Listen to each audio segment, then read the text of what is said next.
দেশের মাটিতে টানা পঞ্চম সিরিজ জিতেছে বাংলাদেশ। দ্বিতীয় ওয়ানডেতে 58 রানে জিম্বাবুয়েকে হারিয়েছে বাংলাদেশ। স্বাগতিকদের দেয়া 242 রানের টার্গেটে 183 রানে অল আউট হয় জিম্বাবুয়ে।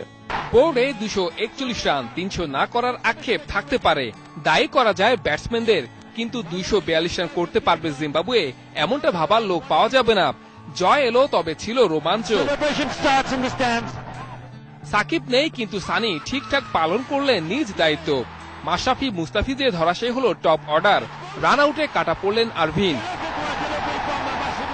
পঞ্চম উইকেটে জমে যায় চিগুম্বুরা রাজা জুটি। 73 রানের জুটি ভেঙে স্বস্তি দেন আলামিন।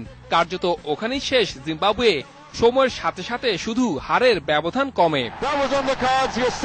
দুপুরে অবশ্য টস হার দিয়েই শুরু মাশরাফির, তাতে হলো হিতে বিপরীত। ওপেনিংয়ে দেখা গেল পুরনো জুটি। সাকিবের জায়গায় সুযোগ পেয়ে ব্যাট হাসল ইমরুলের, হতাশ করলেন তামিম। লিটন মাহমুদুল্লাহ ফেরেন 1 অঙ্কের ঘরে।